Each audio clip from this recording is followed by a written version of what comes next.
In Appalachia, there was a man that the locals referred to as Elias Crow. He lived alone deep in the hills, only coming down to town occasionally to sell cured furs and gather basic supplies. And on these trips he spoke very little, usually muttering incomprehensibly or grunting as he walked through the streets. Most townspeople, they just avoided him entirely, treating him as unpredictable, though the owner of the hardware store kept a neutral relationship due to the consistent quality of the furs that he sold. Red Hollow was a small mining and logging community here, quiet except for the occasional discussion of neighbors' affairs. And when Crow came into town, his presence sparked conversation all the time, and every visit renewed speculation about his solitary life. One winter evening, the hardware store owner noted that Crow hadn't appeared in town for weeks. A few of the regulars suggested that they should investigate the man's residence to see if the rumors held any weight. The following morning, a small group set out on foot, led by the store owner. Elias Crow's home was well beyond the edge of the main road, nestled into a narrow valley with steep rocky sides. The stream running through it was dark from the runoff from old mining tunnels upstream. Local children had always been warned to stay away, and older boys occasionally dared each other to approach during the height of gossip season. The hollow itself was pretty rough terrain though, and the group had to follow the stream through uneven ground to reach the shack. The shack? It was small too, constructed of rough-hewn timber and tar paper by the looks of it. A smaller detached structure set nearby as well, nondescript at first glance. The store owner pushed open the main door, revealing a sparsely furnished interior.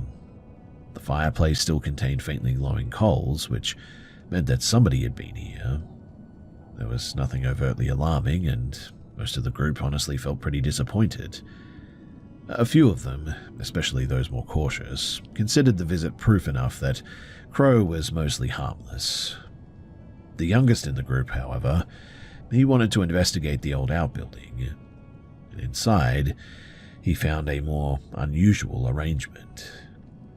There were bones positioned deliberately in there, pointed toward a single shelf, and on the shelf, well, there were 3 human skulls, cleaned and carefully placed between 2 partially burned candles. Upon seeing this, the group instantly froze. The setup was clearly intentional, and definitely not a casual collection. At that moment, too, they heard low, guttural sounds coming from the direction of the main shack. The group debated whether to confront Crow or to retreat, and given how familiar he was with the terrain, they unanimously chose to leave immediately. They made their way back down the valley, hearing some indistinct movement behind them at points, though it was pretty unclear if Crow was actually following them or not. The group, they never did return to the hollow, and Crow himself was never seen in town again. They did report it to local authorities, who went there, but by the time that the police showed up, the entire place, it had been burned down. The incident remained part of local history here, passed down by the older residents as a warning about curiosity and isolation. Later, though, my grandfather, who grew up in Red Hollow, he recounted this story along with others from the town, and he remembered seeing Crow in town on rare occasions, handling furs at the hardware store, and hearing all of the rumors about him. While some details have faded over time, the story of the hollow, the shack, and the subjects inside has persisted in local memory here for sure. Crow's disappearance and the shrine arrangement obviously is extremely suspicious. The authorities never found any bones or anything too, which I don't know too much about whether a fire would be hot enough to consume them or whatever, or maybe he took them with him or something. Either way, the authorities never found anything, and so the investigation, it became a bit of a dead end.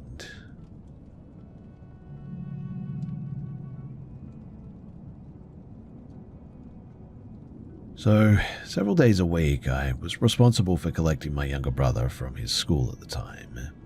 He was 8 years old, and our parents worked pretty late, and the arrangement had been routine for over a year without any issues. The area was considered pretty low risk, with minimal crime and a strong sense of community.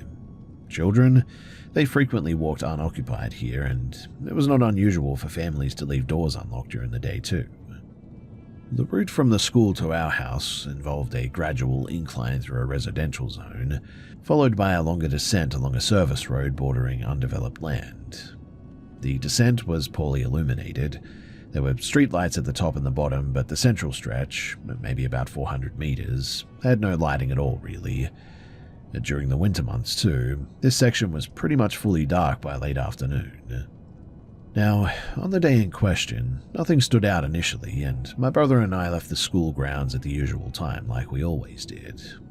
He was talking about a classroom issue or something, I think, and I was sort of paying partial attention while scanning traffic, as I normally do.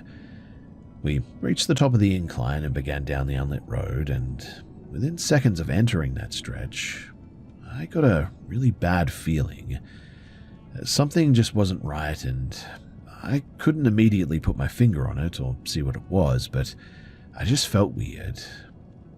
There was no noise and no visible movement anywhere, and no change in the surrounding or anything. But the reaction that I had was instinctual, I suppose. I felt tense all of a sudden, and I was urgently sort of looking around, trying to assess the environment around us, but I couldn't see anything. I stopped walking, though, and we turned around for a bit. Maybe about 20 to 25 meters behind us was an adult woman walking in our direction. I hadn't seen her earlier or heard anyone approach prior to that moment. Given the narrowness of the road and the absence of the side paths, though, this was pretty unexpected. The woman appeared elderly, possibly in her late 60s or older, based on her posture and her gait. But what stood out the most was her speed. She was moving faster than what should have been typical for someone of her apparent age, particularly on a downhill grade. And when she noticed that I had turned around, she altered her facial expression in a way that suggested deliberate acknowledgement rather than casual reaction, and she smiled.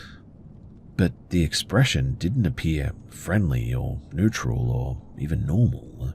It was sustained, direct and incongruent with the situation altogether. I didn't interpret it as a social gesture at all in the end, and I didn't respond. At that point, I resumed walking without any comment. I did not want to alert my brother, as I didn't want to provoke panic or slow our pace through confusion or anything. I mean, our house was less than 5 minutes away at this point. After about 10 more seconds, I made the decision to change behavior without explanation, though, and I instructed my brother to run and took his hand to ensure compliance. He hesitated briefly, but he followed pretty quickly. I looked back once, and this woman was no longer walking. She had increased speed significantly and was closing the distance. And in her right hand, she was holding an object that reflected faint ambient light, and based on the shape and the grip, I could tell that it was a kitchen knife or something similar. There was no verbal exchange. She didn't shout or signal. The behavior suggested pursuit rather than coincidence, and we reached our property gate shortly afterward, and I opened it, directed my brother inside, and secured it immediately. I also remained at the gate momentarily to verify that it had been latched correctly. From inside of the property, I observed the woman stop on the opposite side of the fence, and I could see her 2 lower legs through the gap beneath the gate, and they were completely hairy. She didn't attempt to climb or force entry or anything, and she remained stationary for a short period, likely under a minute, I would say, before she left the area. But before she left, I noticed something strange about her appearance. Her face looked really weird. In fact, upon reflection, I think that she was wearing a mask. She left, and no further contact occurred, thankfully, but the incident was reported by my parents that evening, and they contacted local authorities, but no matching individual was ever identified, and no similar reports were shared with us afterward. We altered our routine permanently after that, though, and I no longer walked that route alone with my brother anymore, too. Thankfully, we got away that day, but sometimes I look back on that moment and I think, what if she had caught up to us? What would she have done? And was she even a she?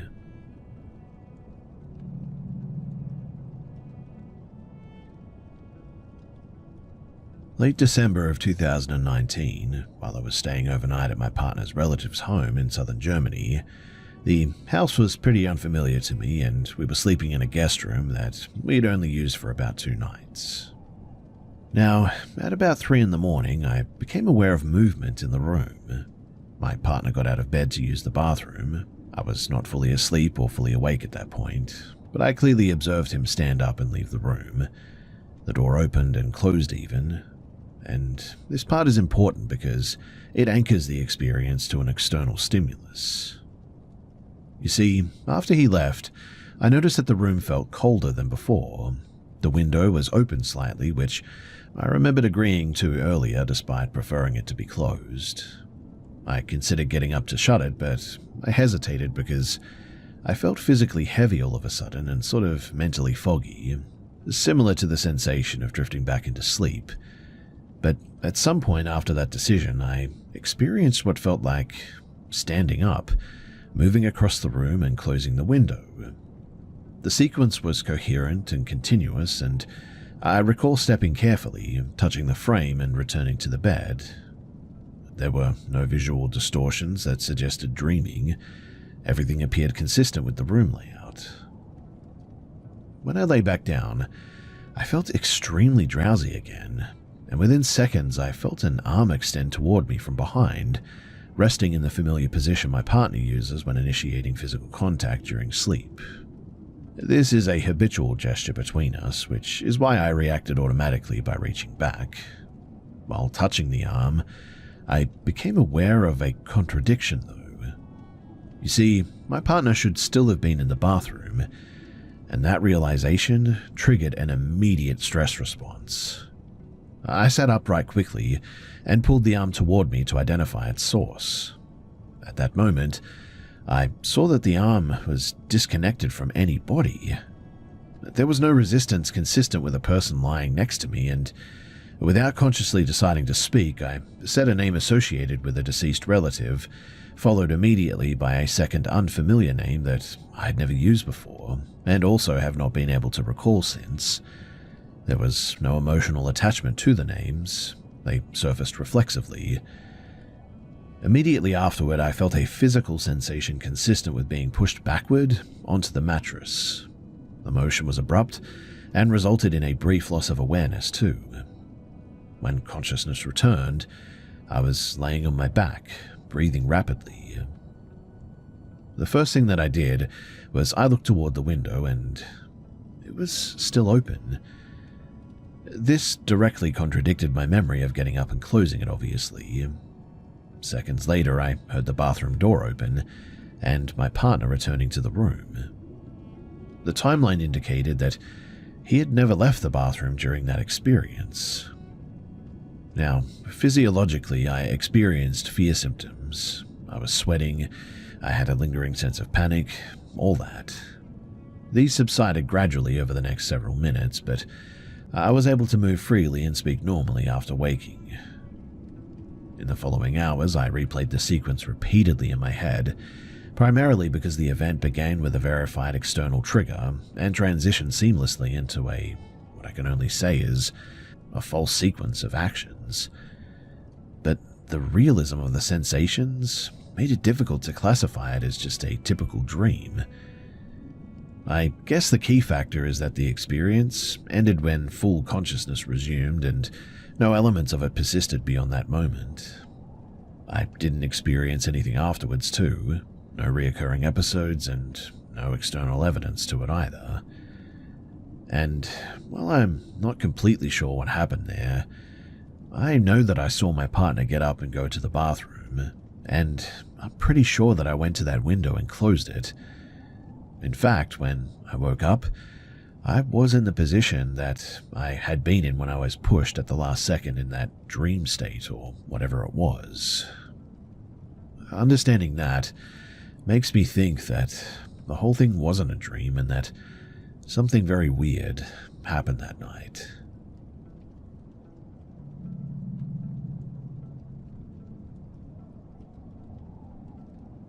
This happened when I was in year 4, living with my family on the outskirts of Brasov, Romania.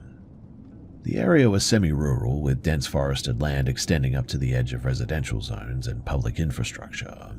My primary school sat at the boundary between developed land and some unmanaged woodland. The campus was enclosed by a chain-link fence with a locked service gate on the rear side. Beyond the fence, there was a narrow maintenance strip, followed by open grassland and then uninterrupted forest. The students, they were explicitly prohibited from approaching the fence after 2 prior incidences involving children leaving school grounds during recess. Those incidents too occurred the year before I enrolled. The 2 boys from an older class, they climbed the fence and entered the tree line. The teachers noticed within minutes, thankfully, but locating them took longer than expected.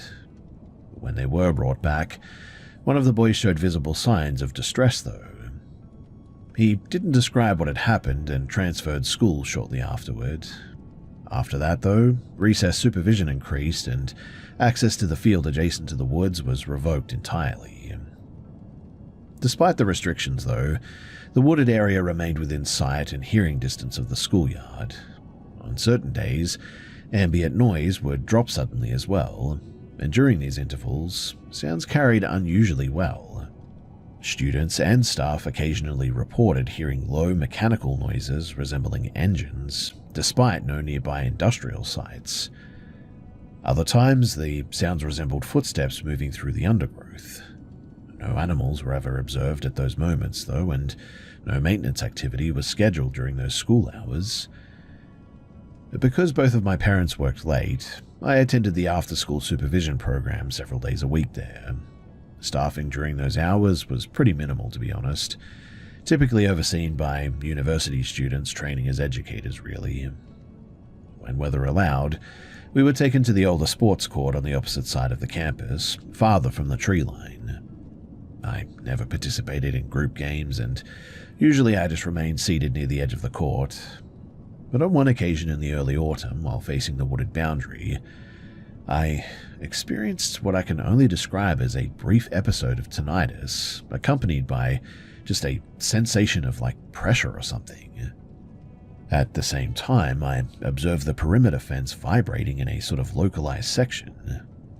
There was no wind that day, and nobody was near the fence. When I turned away, the vibration ceased. But moments later, the supervisor called everyone inside due to a head count discrepancy, and a separate incident occurred later that term during an extended recess period. Staffing was reduced to a single teacher, and one student, a girl from my class, was unaccounted for during a routine roll call. The class searched all standard areas, bathrooms, classrooms, the gym.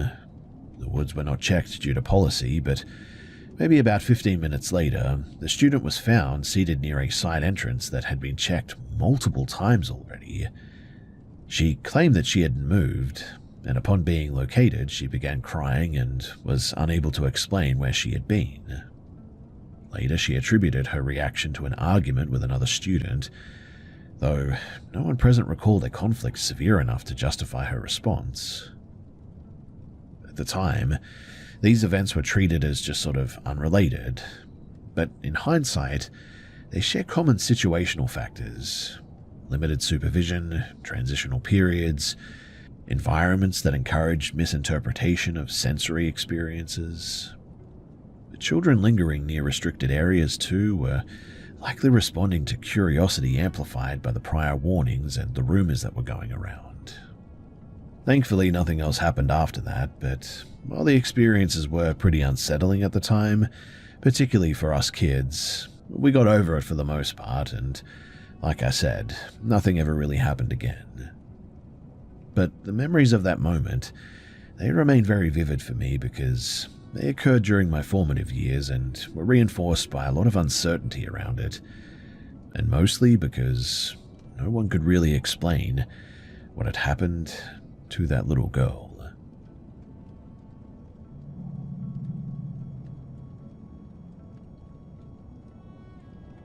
For some context, I have extensive experience in outdoor environments.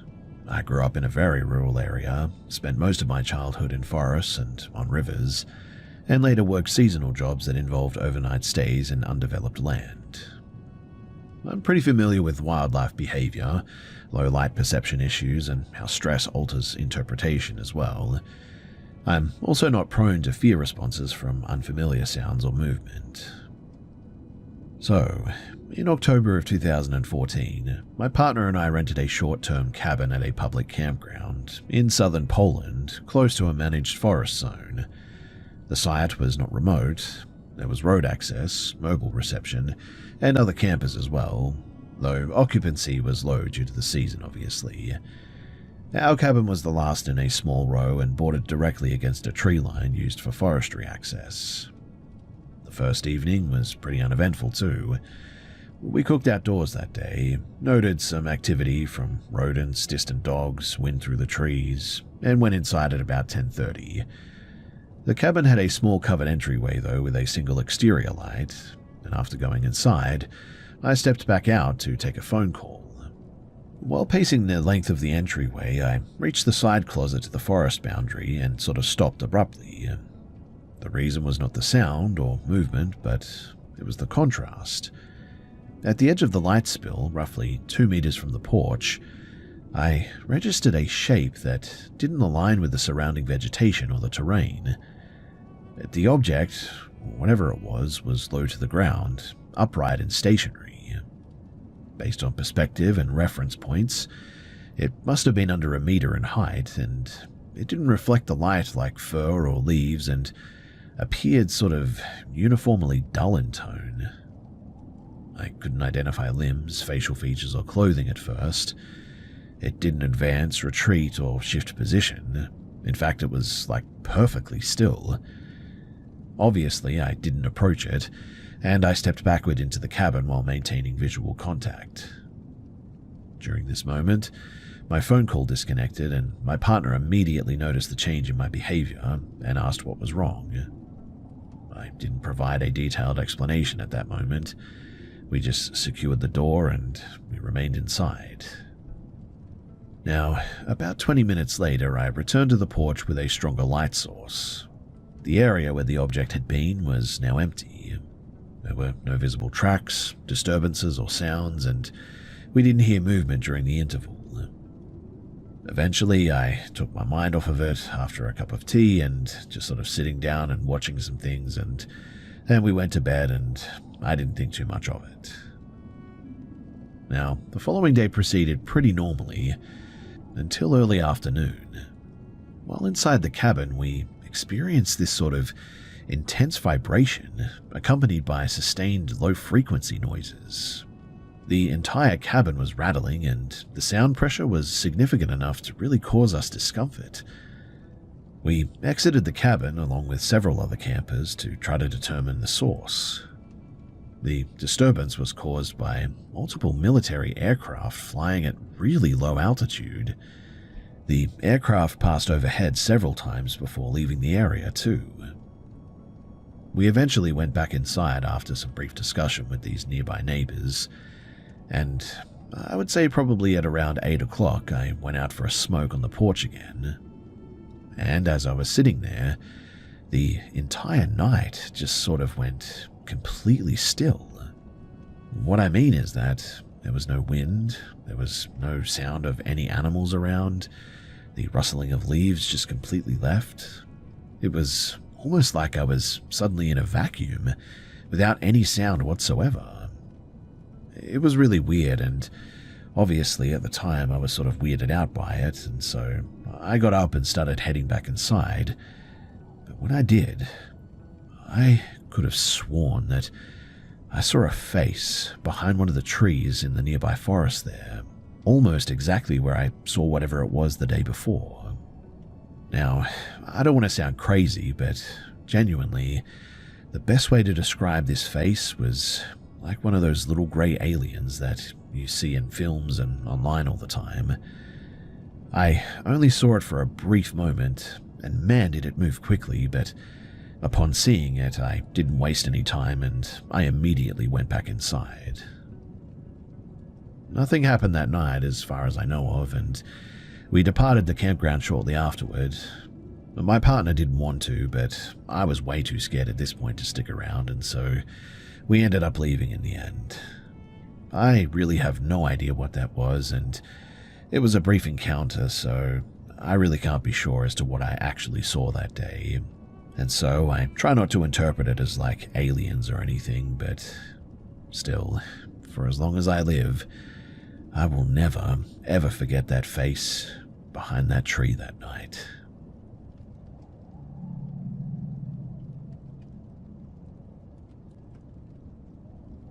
Before coal mining became a local industry, the valley near Ironwood, Kentucky was used by Native Americans for seasonal hunting and livestock management too. By the time that my family settled there in the early 1900s, only traces remained, mostly arrowheads, pottery fragments, and a few worn paths through the woods too. My grandfather often explored the surrounding forest and hills during hunting trips. He was used to finding artifacts too, but he also had a habit of investigating unusual terrain, including small rock outcrops, nature shelters, and cave entrances too. On one trip in the late 1930s, he discovered a narrow opening partway up the ridge in the eastern hills. The entrance was hidden by undergrowth and rockfall, but just wide enough for a person to crawl through. He returned home that day to plan a proper exploration, and brought his younger brother along the following weekend. They carried a candle for light and a small pack of tools. Crawling through the opening was pretty difficult, and they had to move slowly to avoid scraping themselves against the rough stone walls. The first chamber was low but spacious enough for both to kneel in. They set the candle on a flat rock to illuminate the walls and noticed crude drawings of large animals, all oriented toward a narrow tunnel deeper inside. The next section of the cave was even tighter though. They could stand in it, but not turn around very easily, and as they progressed, the ceiling rose slightly too, and a second chamber opened up. At that point, the candlelight revealed a figure emerging from the rock face, and at first my grandfather thought that it was another explorer or maybe a hunter, but the figure remained perfectly still. It was humanoid, proportionally correct in form, but its presence was unusual, as how he put it.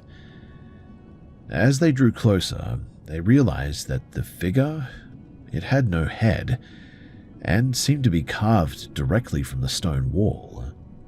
The sculpture, which is what it looked like, extended several feet above their height with smooth features on the front and rough, unfinished edges on the back. The neck had a jagged break where the head would have been, but the rest of the form was remarkably well defined. My grandfather later explained that the figure felt threatening when they first saw it, and created a sense of imbalance as though the space itself was reacting to their presence. He and his brother didn't linger, they retreated carefully, leaving the candle behind. But as they were leaving, they both said that they heard whispering noises coming from deep in the cave somewhere, saying that it sounded like it was coming beyond where the statue was.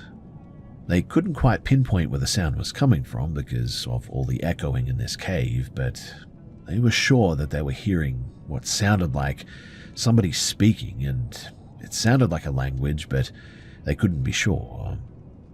Either way, upon hearing that, they quickly got out of there, scraping themselves on the way out in the hurry that they were in. My grandfather has passed away since he told me this story, but it's something that I never forgot, and when the property eventually left the family, apparently the cave remained undisturbed and hidden in the hills, preserved by the natural environment, I suppose. After all, it was pretty hard to find. I really don't know what to make of this story, to be honest.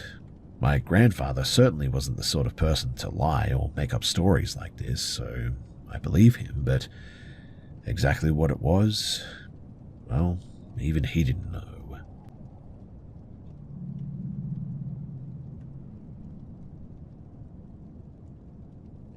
So I keep a field log for solo rides and hikes, mostly to track routes, weather, and changes in the terrain here. This entry was from early January of 2024, during a winter survey ride. The area that I was in sits between farmland and a motorway corridor, with long abandoned logging tracks and unmanaged woodland. Conditions that day were pretty unusually cold for the region.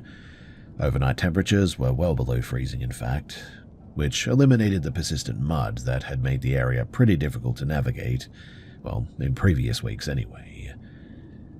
Visibility was clear despite a reoccurring fog pattern in the valley below. Fog had been present daily since the last new moon, including that morning, but it didn't extend into the ridge elevation, and I noted the pattern without drawing conclusions.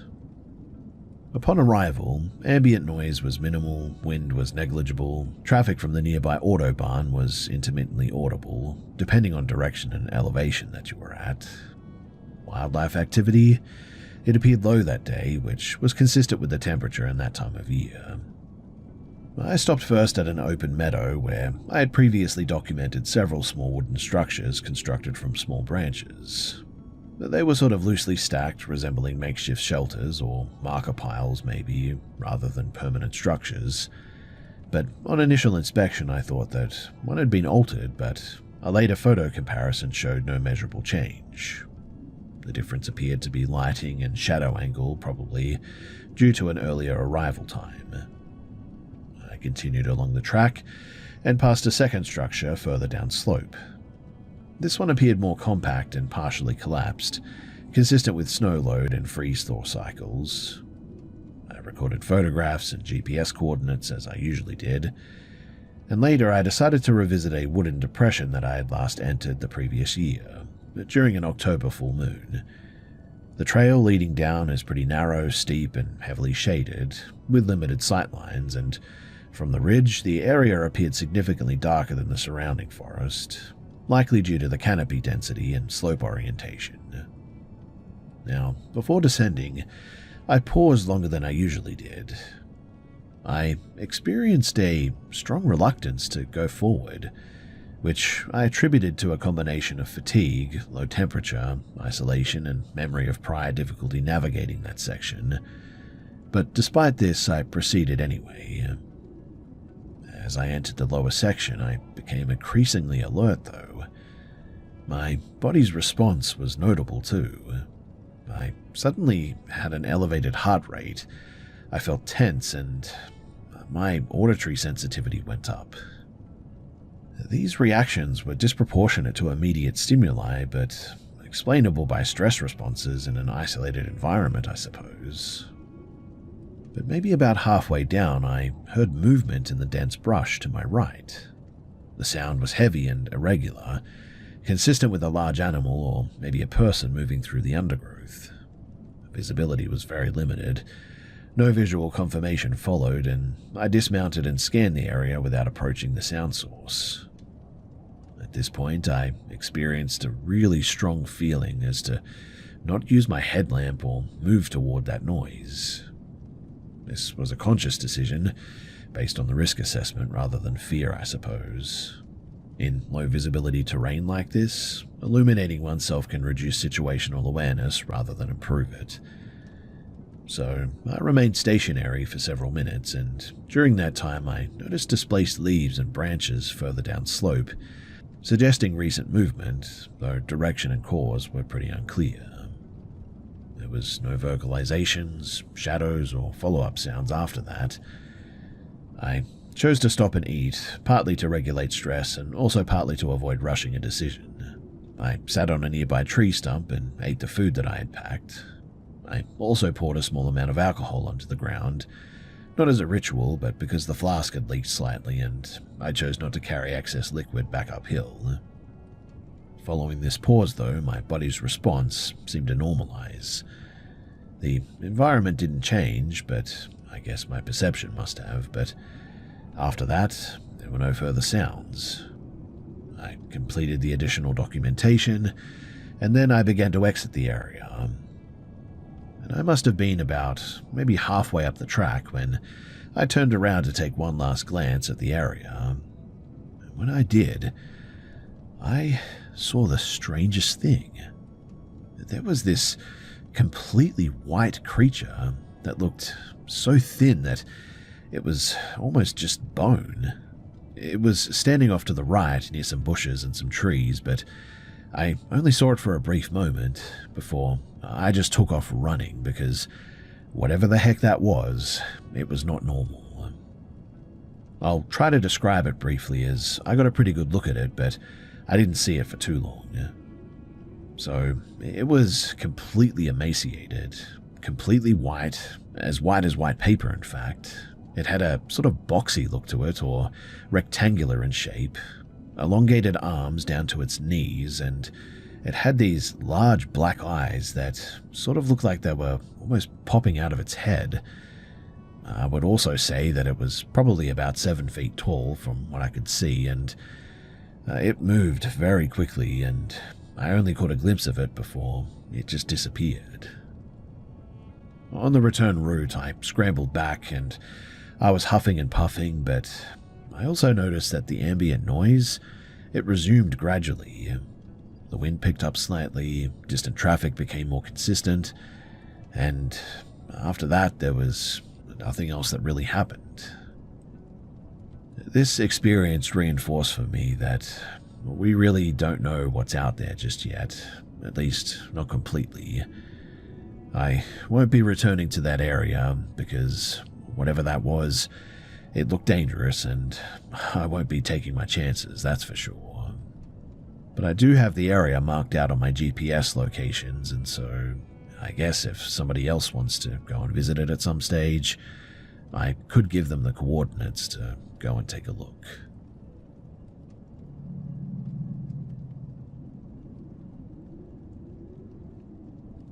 So I was returning alone to my residence on the opposite side of town one night.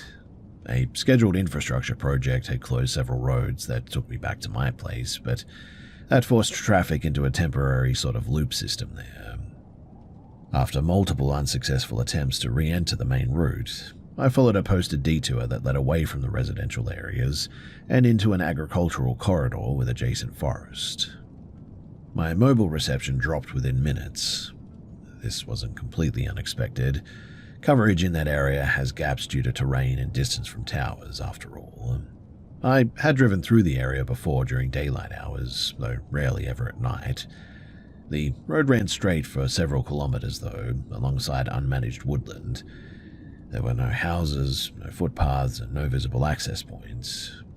Due to uncertainty about upcoming turns and the absence of navigation data, I reduced speed significantly. Less than a minute after entering this stretch, I heard a sharp metallic impact against the rear left side of the vehicle. The sound was distinct from road debris or tire contact. It was abrupt and directional, consistent with an object striking the car from the side rather than the vehicle hitting something on the ground. It even sort of buffered the car a little bit. I braked and stopped immediately, pulling onto the shoulder where there was some lighting overhead. I remained inside the vehicle, though. Exiting the car didn't seem like a good idea given the location, the time, and also the lack of visibility. While adjusting the mirrors to assess damage, I noticed an object lying in the roadway behind the car. Under the streetlight, it appeared to be a steel wrench, medium-sized, placed or dropped there, it seemed, rather than shattered or bent from impact. Its position aligned with the sound that I had heard earlier, but before attempting to really document it, my attention was drawn to movement across the road. The streetlight illuminated several meters into the forest edge, and within that lit boundary, I saw a person standing just off of the asphalt. The individual was facing away from the road, oriented directly into the trees, and the person didn't step forward or backward but shifted slightly, enough for me to register the posture and the clothing. The person appeared male, average height, wearing a dark jacket and neutral clothing, some colored trousers as well, and the hair color was difficult to determine under the lighting conditions but appeared light. The skin tone, where visible at the neck and the hands, was pale. Arms were held straight at the sides, and there was repeated hand movement, opening and closing without any larger body motion. No attempt was made to approach the car from what I could see. The individual didn't turn around. There was no vocalization, gesture, or visible tools or anything. At that moment, the absence of other vehicles became way more significant for me. The road was otherwise completely empty. There were no parked cars, bicycles, or nearby dwellings that would reasonably explain someone standing in that location at that time. I didn't wait for further clarification. I realigned my mirrors as best as I could and left the area immediately, accelerating until I reached a populated zone with reliable lighting and traffic. But as I left, I looked into the rearview mirror, and that's when I noticed that there was more than just one person there. In fact, several people stepped out of the darkness and onto the light of the road as I was leaving. I'm pretty sure that that was a setup and that those people were waiting for me to step out of my vehicle. Boy, am I glad that I never did.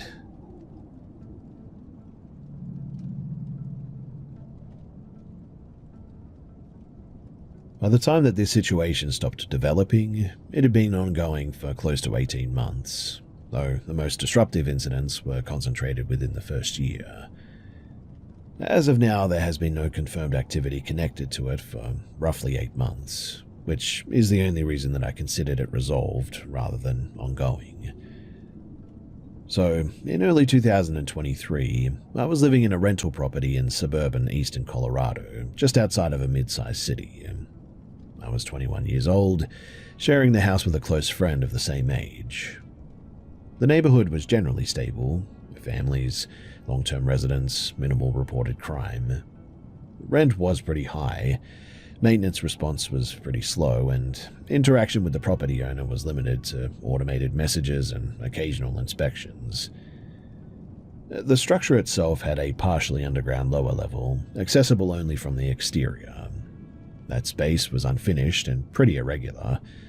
According to the landlord, the house had sustained damage years earlier when a large tree fell near the foundation or something, resulting in structural modifications that apparently left a sizable crawl void along the rear wall. The area was not sealed in a conventional manner too. The basement contained 2 water heaters, one active, one disconnected and unused, along with some stored items of minimal value. We did not routinely access the space, and initially we just sort of kept it unlocked. Now, the backyard was enclosed by a low fence. I owned a medium-sized herding dog that had unrestricted access to the yard during the day through a doggy door. The dog was non-aggressive but vocal, but also not very protective.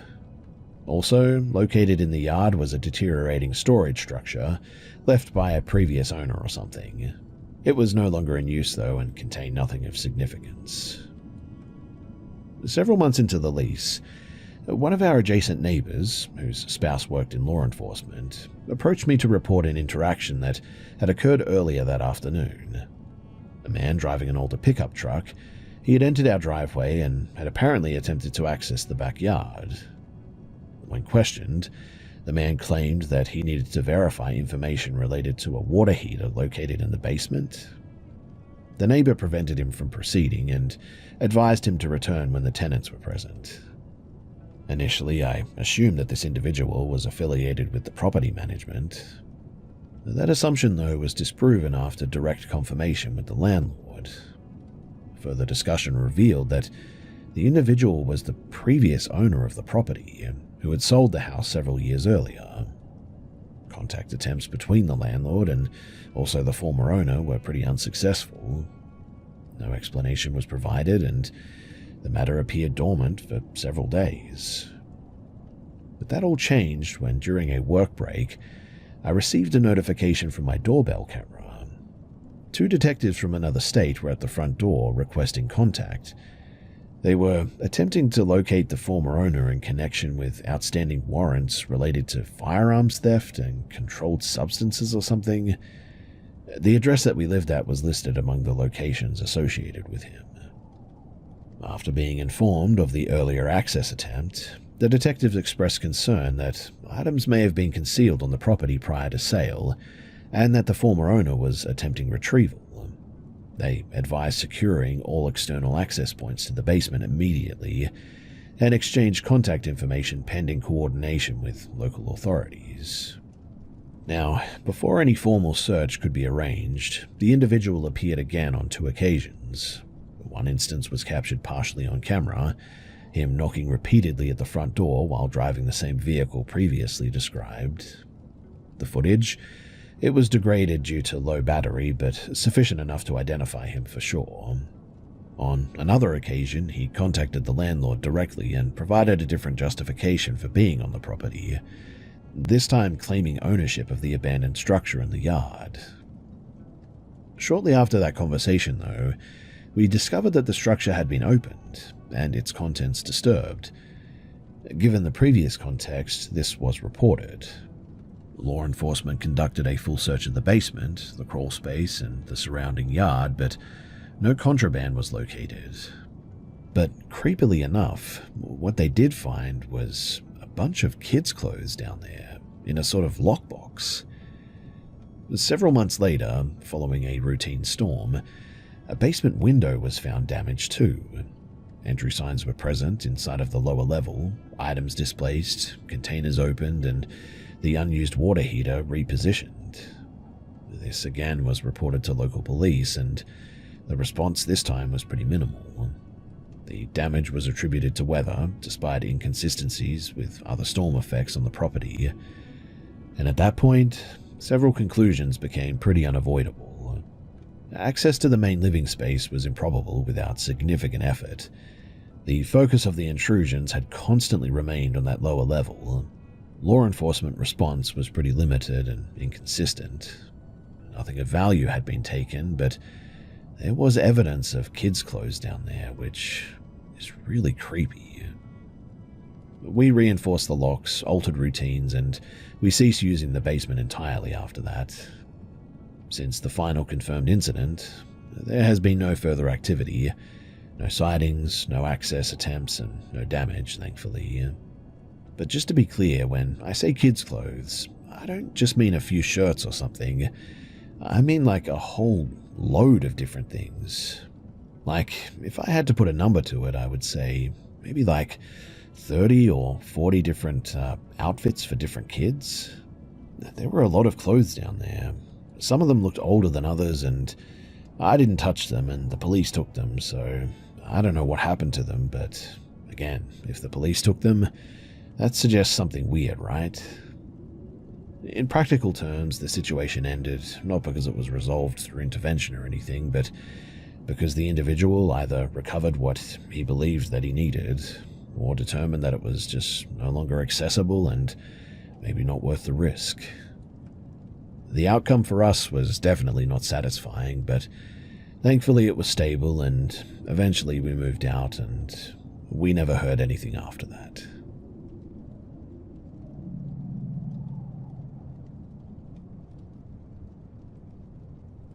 I was in the final year of my clinical training, completing a supervised placement required for professional registration. I was 28 at the time, newly relocated and living alone for the first time too. The move, it was temporary but demanding, and I had minimal social ties in the area. My focus was on work, study requirements, and maintaining a routine that followed me to function under long hours and some high stress. I had grown up in a household where risk was quietly managed by others for the most part, and as a result, I did not actively assess my environment very often. I assumed safety as a default condition rather than something that required attention or planning. Now, on the day before the first incident, I returned to my unit to find structural modifications that I had not approved. My father, who lived several hours away, had assessed the property while I was out and installed timber braces across 2 windows and the rear sliding door.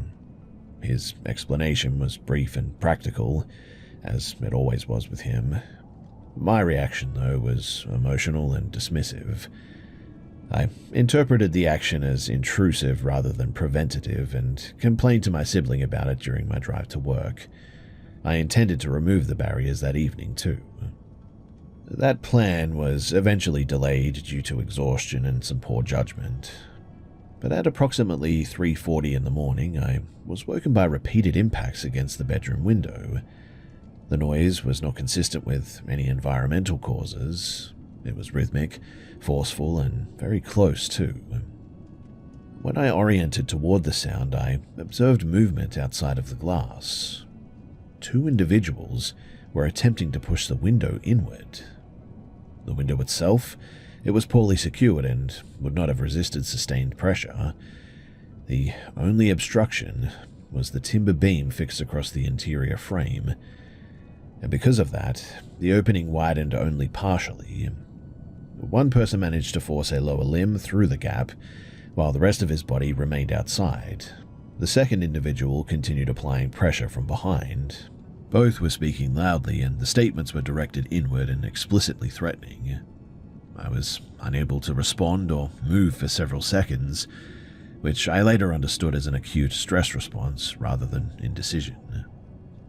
Once I sort of regained partial control, I retreated into an interior space and contacted my partner.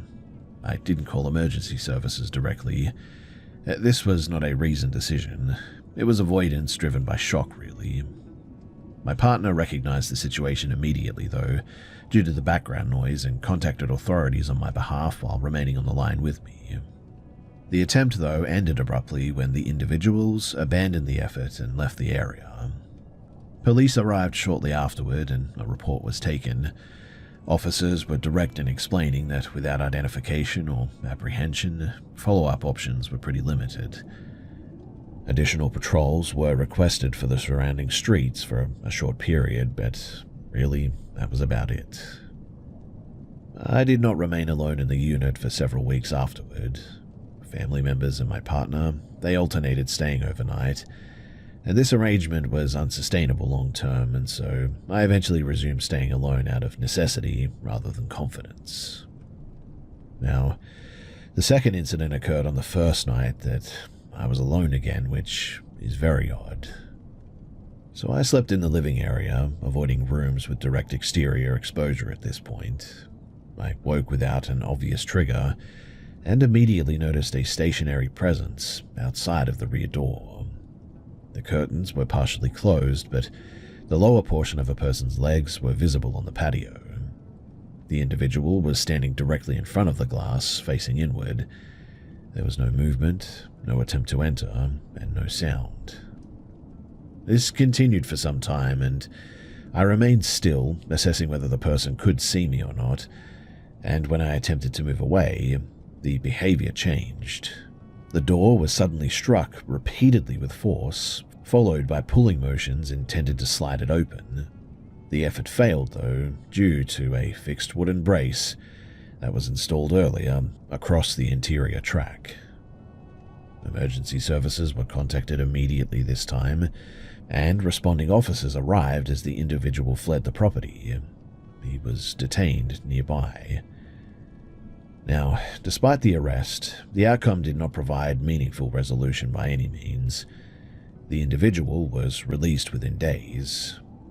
I was advised that long-term protection or prosecution was unlikely without additional evidence. My priority shifted then from accountability to removal from the situation altogether. I eventually negotiated early termination of my lease and relocated to a secure apartment complex to complete the remainder of my placement. Now, I'm pretty sure that I was being targeted by whoever these people were, and I am genuinely so glad that my father came over when he did and secured the place, because without it, I shudder to think what might have happened.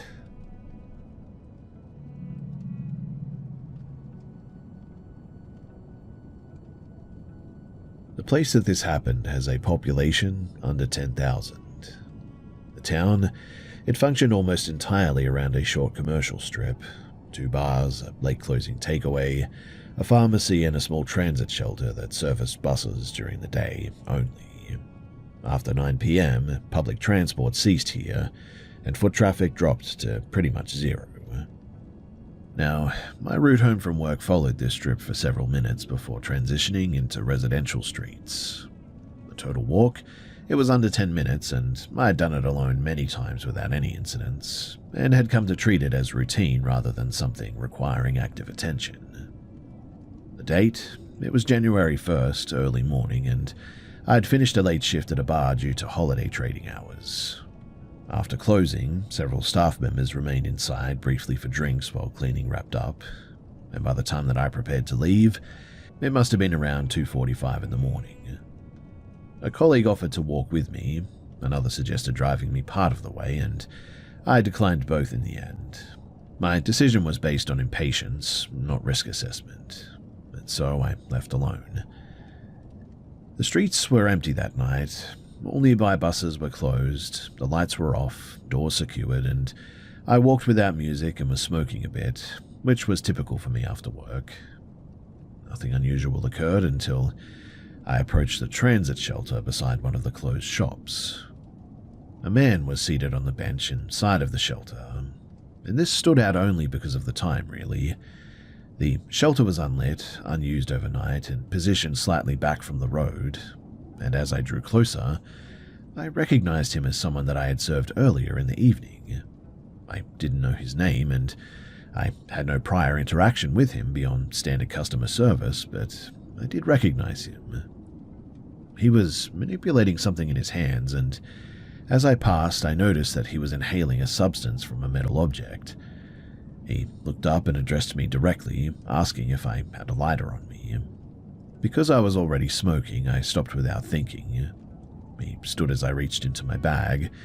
My intention was to hand him a lighter and continue walking immediately, but instead he asked for a cigarette too. I told him that I didn't have another one. During this exchange, he moved closer than was really appropriate. I suddenly became aware of just how isolated this location was. There were no vehicles and no open buildings and no visible residents for several hundred meters. I attempted to end the interaction verbally and physically by turning away, and he told me to wait. At that point, his tone changed. There was no raised voice, but the content shifted abruptly. He stated that he had been agitated all night and that he had been looking for someone to take it out on, apparently. He followed this with a remark that I should not be alone at this hour. This was not framed as advice, mind you, it was more observational, I would say. I didn't respond immediately. Instead, I scanned the area and saw nothing that would interrupt or deter him. So I lied and told him someone was expecting me nearby. I named a boyfriend who was not present and implied proximity rather than location. He reacted with visible disbelief and said that he would walk with me to meet this person. I refused repeatedly, but he positioned himself behind and slightly to the side of me as I resumed walking. He spoke continuously, alternating between statements about being misunderstood and assurances that he was not a danger to me specifically. His proximity never changed, mind you. I didn't attempt to run. The streets were narrow and poorly lit, and I believed sudden movement would escalate the situation. So instead, I took out my phone under the pretext of checking messages and typed a short warning into a shared work chat. My battery level was critically low, unfortunately, and so I chose not to make a call because he was monitoring my movements closely and commented when I stopped listening to him. When we turned onto my street, his behavior shifted again. The language became explicitly sexual. He referenced my age, my appearance, and my supposed relationship. I didn't respond. I increased my walking speed incrementally. At this point, I realized allowing him to follow me to my actual address would create a long-term risk, even if nothing happened immediately. So, I selected a house with a visible interior light and opened the front gate without hesitation. I announced that this was my home and closed the gate between us. I approached the door and pretended to unlock it. I did not look back until I heard his footsteps retreat. Once he was no longer visible, I exited the gate and I just ran. But he noticed and followed for a short distance, but didn't close the gap. I reached my house seconds later, and I was unable to enter because the internal lock was engaged, but my phone powered off while I was attempting to use it, and I knocked forcefully until my father finally answered. This incident was never reported. I could not really identify the man, and there was no physical contact or evidence of anything malicious happening. And so in the end, I just chose to no longer walk alone at night in that town. I never did see that man again after that, which again is a little bit strange because, as I mentioned earlier, the town is very small and, well, everyone knows everyone here. And I guess the lesson here is to just be more cautious and more prepared, because some outcomes can definitely be avoided by preparation.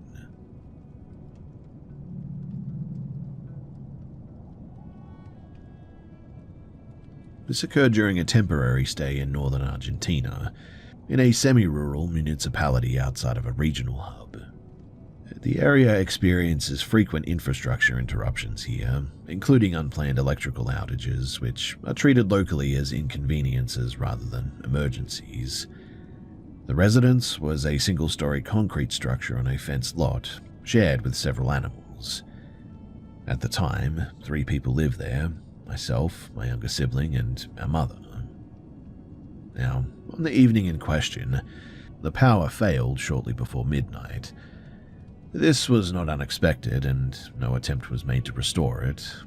With no lighting or internet access, I went to bed earlier than usual that day. My mother, though, remained awake, using her phone in an exterior seating area near the stairwell.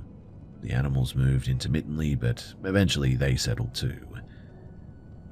During this period, my mother was on a voice call with an individual that she knew casually through local contacts. At one point, he asked whether she was alone, and she answered affirmatively. Later, she stated that she interpreted the question narrowly and did not consider that it might be understood as confirmation that nobody else was present in the home. After ending the call, she secured the lower level, completed household tasks, and she eventually joined us in the shared sleeping area. All occupants were in the same room due to space constraints, and there were no exterior lights, no mechanical noises, and no active appliances due to the outage. Now, sometime around 1:30 in the morning, I woke to a repetitive sound consistent with deliberate knocking. This was followed by a short whistling pattern, and before I could react, my mother spoke quietly and instructed us not to move or to respond, and we complied. Movement was restricted intentionally, and the sleeping surface beneath me, it was suspended and produced audible noise with minimal motion. Any repositioning would have been detectable pretty quickly.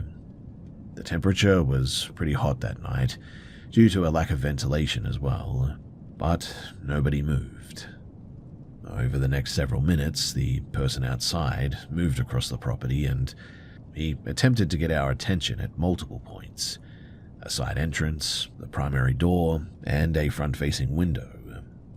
The sound suggested controlled handling of fixtures, consistent with someone attempting to test access while minimizing noise, and at one point, pressure was applied to the window frame, though no forced entry occurred. After a period of inactivity, the footsteps seemed to recede and no vehicles were heard, and so the property returned to silence. The response inside of the house was pretty diverged. My sibling and I remained awake, monitoring for further sounds. Our mother resumed sleeping within a short time, and when questioned later that night, she dismissed the event as likely animal-related, despite the absence of any barking or movement consistent with that explanation at all. But the following day, she disclosed additional information. The individual who had attempted to access the house, it was the same person who had contacted her earlier and asked whether she was alone or not. She acknowledged that the timing and the behavior indicated intent rather than coincidence. Her stated plan was to verbally warn him against returning and escalate only if the behavior repeated. AKA, she didn't really do anything. Thankfully, he never seemed to come back, and so we never heard anything again as far as I could tell. But still, when you go through something like this, it sits deep in your chest with you for a long time.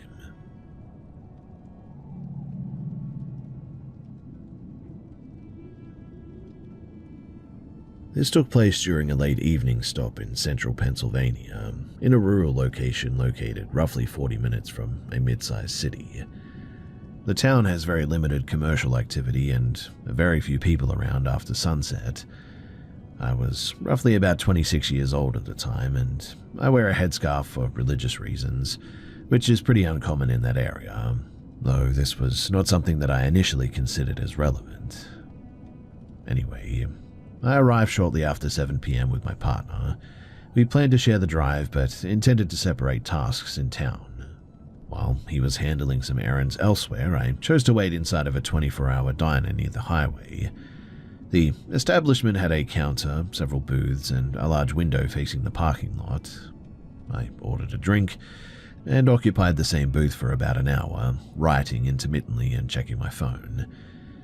The diner was sparsely populated.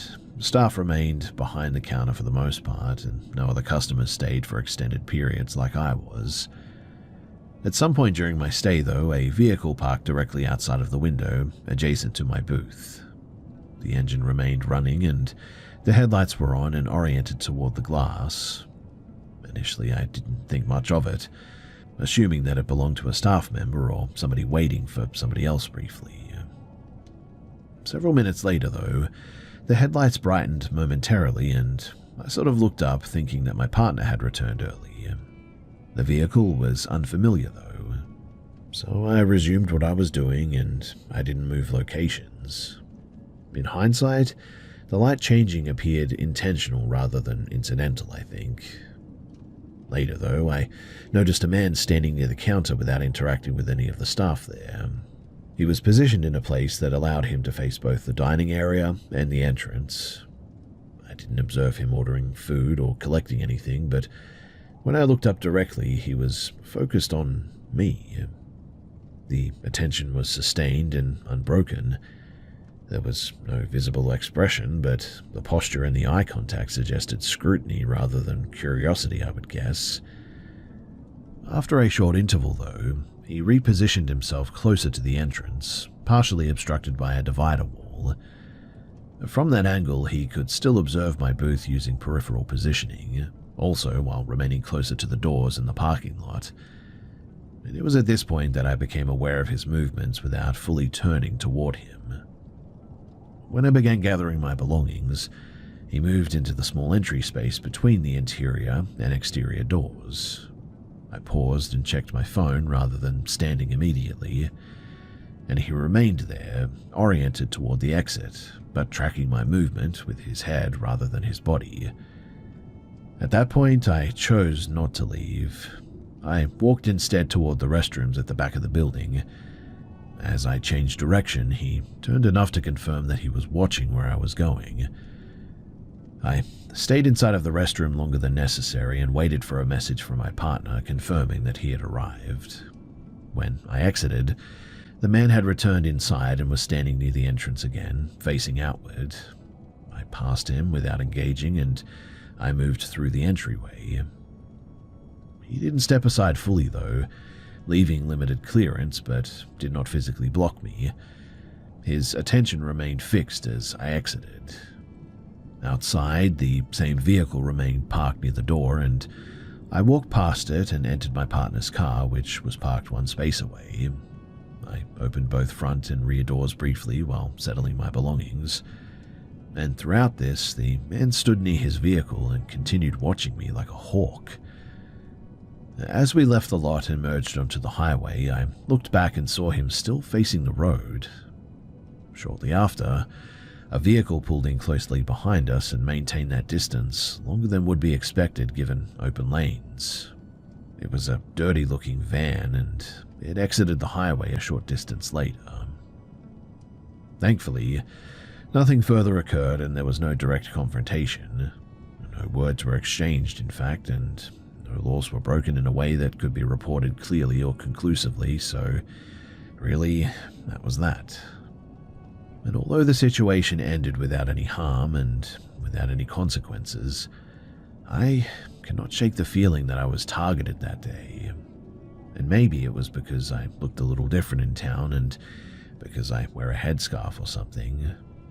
I'm not really sure, but it was strange, and I definitely did not feel safe in that moment. And they were planning something.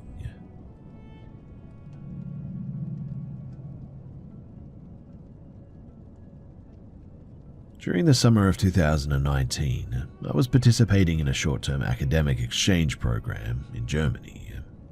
I was 18 years old and living in student housing arranged through the program. This was my first time residing outside of my home country without family supervision.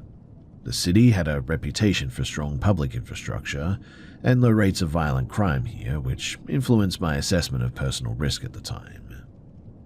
One evening, after attending a late seminar, I boarded a regional S-Bahn line to return to my accommodation. It was about 9:45 in the afternoon, and the train was moderately full, with commuters and students seated throughout the carriage. I had been on my feet most of the day and was physically fatigued.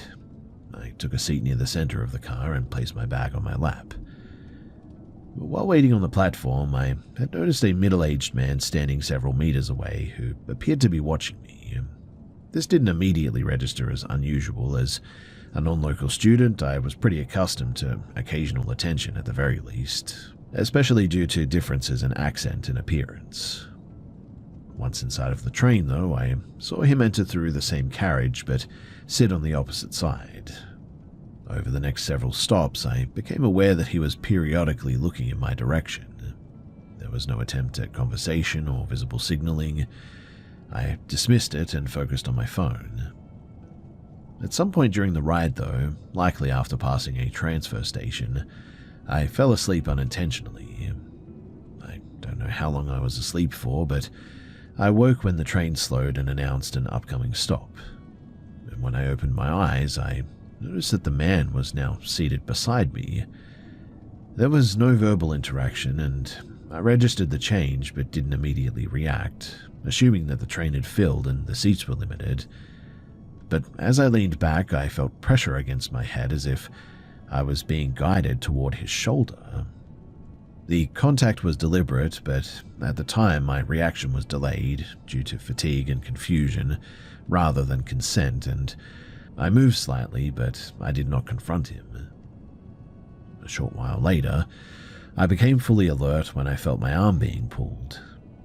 I was being lifted from the seat and directed toward the door as the train stopped. The man was applying force at my elbow and lower back, attempting to guide me off the carriage. Once on the platform, I pulled away and asked him in English what he was doing. He responded in broken English that he knew me and that I had missed my stop. He stated that he would help me to get home, and this was very untrue. I told him clearly that I didn't know him and that he needed to leave me alone. He attempted to reassert physical control by taking hold of my forearm and steering me toward an exit stairwell, but at that point, I raised my voice and said that I would contact transit security if he wouldn't let go. I also gestured toward a uniformed rail employee visible further down the platform. The change was immediate too. He released me, stepped back, and walked quickly in the opposite direction without further comment. Mind you, he didn't run, but he didn't look back either. I waited on the platform until another train arrived and I boarded a different carriage. I remained awake for the remainder of the journey, as you can probably imagine, and exited at my correct stop eventually, where I waited inside the station until other passengers were present before leaving. After that night, though, I never did fall asleep on public transport again, that's for sure, and I treated the whole situation as a bit of a learning curve because I genuinely believe that if that man in uniform hadn't have been there, that I would have been in a lot of trouble.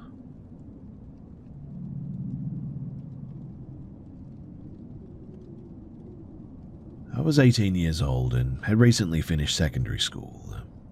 The campus housing was intended for first-year students coming from outside of the region, and it was my first experience living without daily family oversight. The decision had been debated extensively at home too, but it was ultimately approved on the condition that I remained focused on academics and maintained regular contact. The apartment complex was functional rather than social. Each floor had a shared kitchen, laundry room, and study area.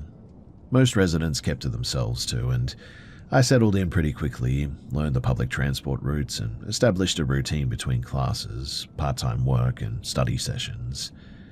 I also became close with a student named Lenka, who lived 2 floors above me. Several weeks after the semester began, a new tenant moved into the unit across the corridor from mine. I didn't initially register his presence too, beyond noticing that the hallway was busier during evenings. My first direct interaction with him too occurred in the shared kitchen when he introduced himself as Marek. The exchange was brief and pretty neutral. Over the next month too, Marek began appearing repeatedly during times that coincided with my schedule. He would enter the kitchen shortly after I arrived, or wait near the elevator when I left for class, or sit in the study area without using the facilities. At first I assumed that this was coincidence, caused by similar academic timetables. The first indication that this behavior was not incidental occurred when I received an unsigned note placed inside of my mailbox. It referenced my clothing and stated that I stood out more than I realized. There was no threat or request attached or anything, so I discarded it without reporting it. Shortly afterward, though, Marek appeared at the cafe where I worked in the evenings. He remained there for nearly the entirety of my shift too, without ordering any additional items. When I asked if he needed anything else, he declined and asked questions about my work hours, commute, and whether I lived alone. I redirected the conversation, and eventually I ended it pretty professionally. From that point forward, though, the encounters became more frequent and less situational. He began waiting in the hallway outside my apartment door. He would attempt physical contact, such as brief embraces or touching my arm, framed as friendliness. When I questioned his behavior, he stated that he believed that we were closer than normal neighbors. After discussing the situation with Lenka and 2 other residents, I confronted him directly in a public area of the building. I stated clearly that the contact and the frequency of the interaction were very unwelcome and that I wanted no further communication. He appeared displeased with that, but he did acknowledge the request verbally. And for about 10 days there were no other incidents. Then, upon returning from a weekend trip, I discovered items placed inside of my apartment that I had not purchased, including groceries that I had mentioned casually in conversation weeks earlier. There was no sign of forced entry. Building management later stated that maintenance access had been granted for plumbing inspections, though no work order had existed for my unit. The situation escalated decisively though one night in March when my doorbell rang shortly after 2:30 in the morning. Obviously I didn't answer. A voice identified itself as Marek though and asked to speak with me before things went wrong. When I didn't respond, he began knocking repeatedly and even tried to open the door. I retreated to the bathroom and contacted emergency services. I remained on the line until security and police arrived. Marek was detained in the corridor attempting to force entry. Officers documented damage to the lock and took my statement on site. Subsequent investigation, though, revealed that Marek had previously been removed from student housing in another city due to harassment complaints. He had also accessed my online presence through secondary accounts connected to university directories.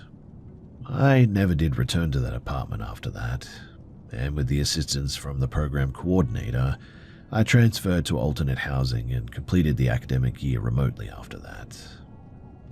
Since then, I've avoided single occupancy living arrangements. The experience just really changed everything for me.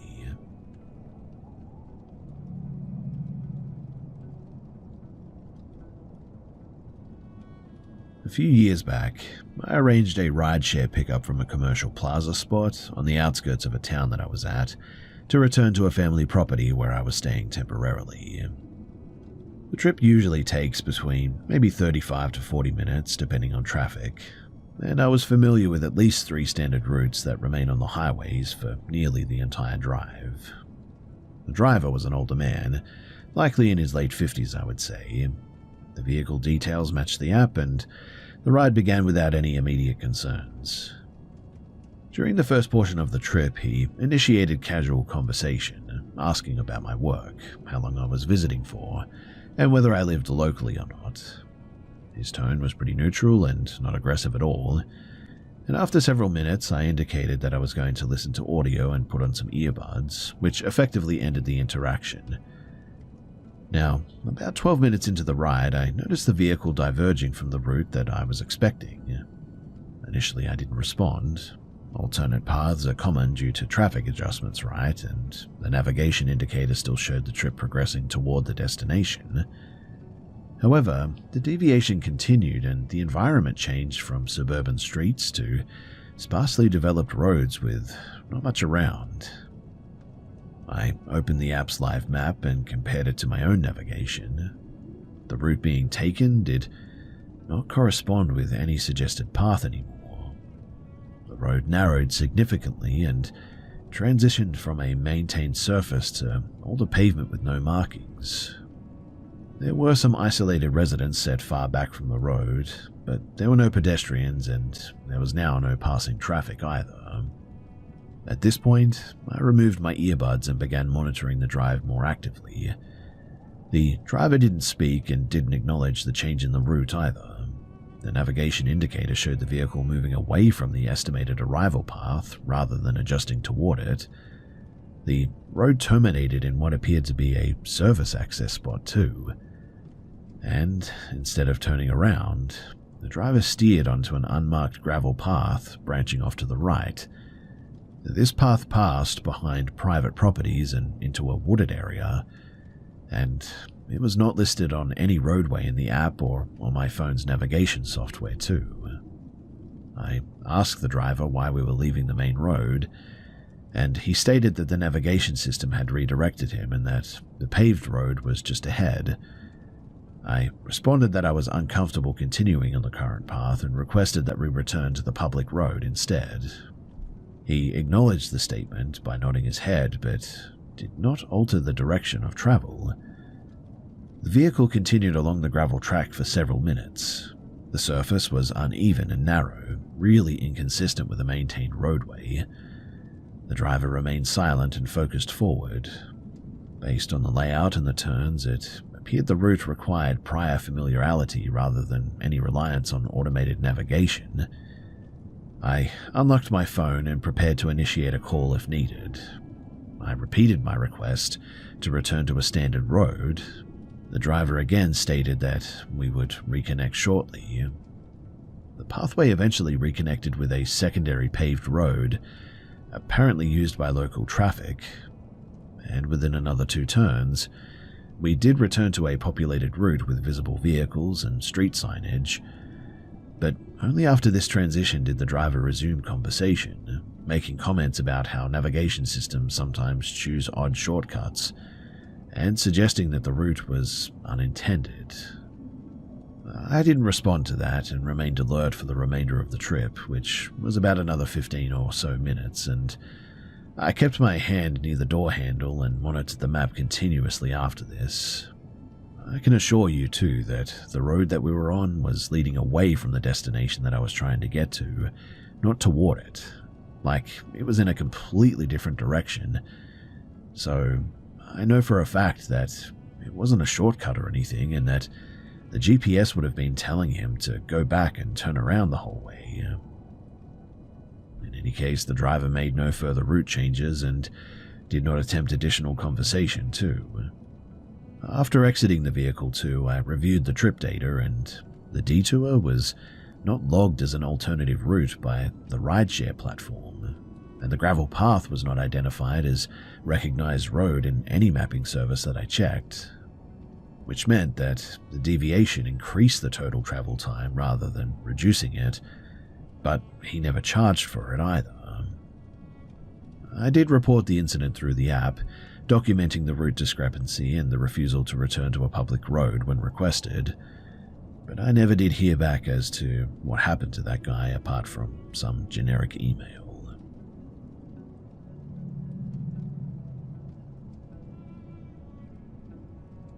This happened during a school holiday period when I was staying at my family home in Canada.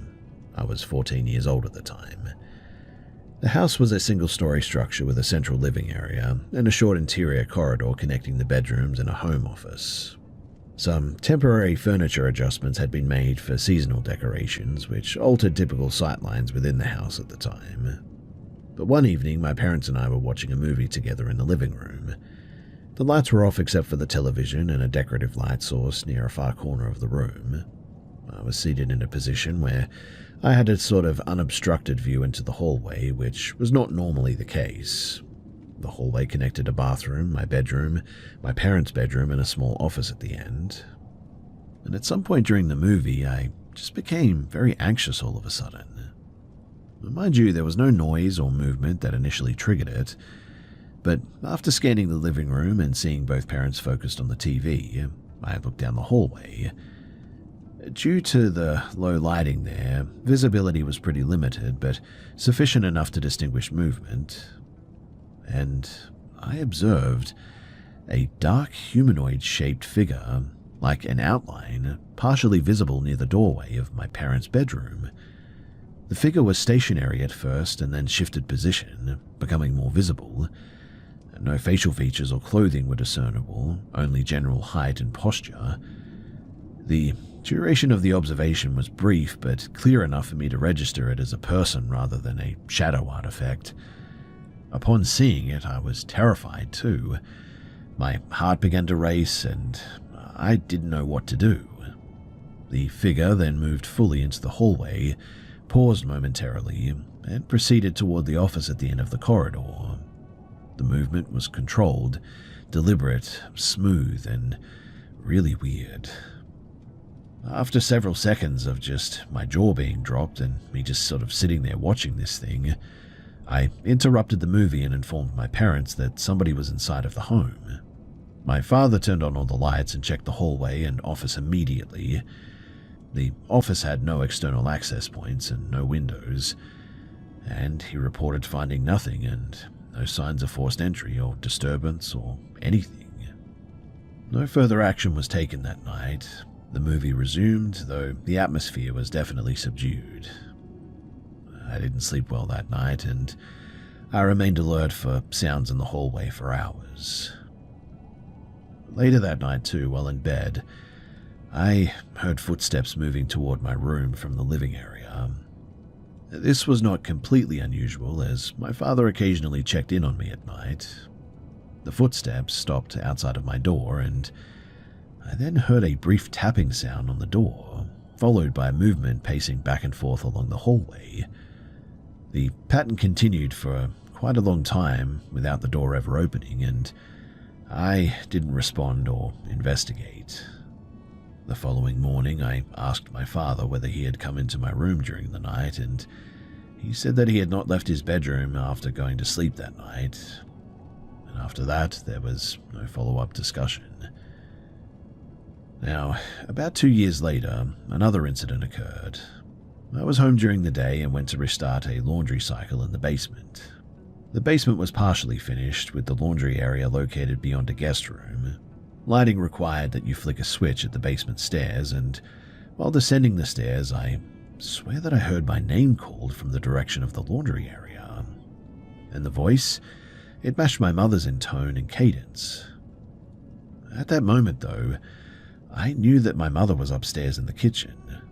I sort of paused, and I didn't proceed any further because I was so confused.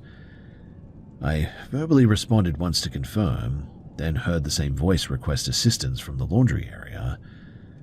No lights were on in that part of the basement, though, and I immediately ran upstairs, closed the door, and encountered my mother moments later in the kitchen. She confirmed, too, that she had not called for me and had not been in the basement all day. After this moment, I always avoided being alone in the basement whenever possible. I never did hear voices again, but intermittent unexplained household noises were pretty common. Primarily footsteps during nighttime hours, continued sporadically over the following years. Eventually we did move, and I was really thankful for that, but years later I was having discussions with my parents about the past, and I sort of brought some of this stuff up, and they also acknowledged that at the time they heard things too. They said that they never told me because they never wanted to scare me, but that was confirmation enough for me to know that there was something weird going on in that house, and I really don't know how to explain it.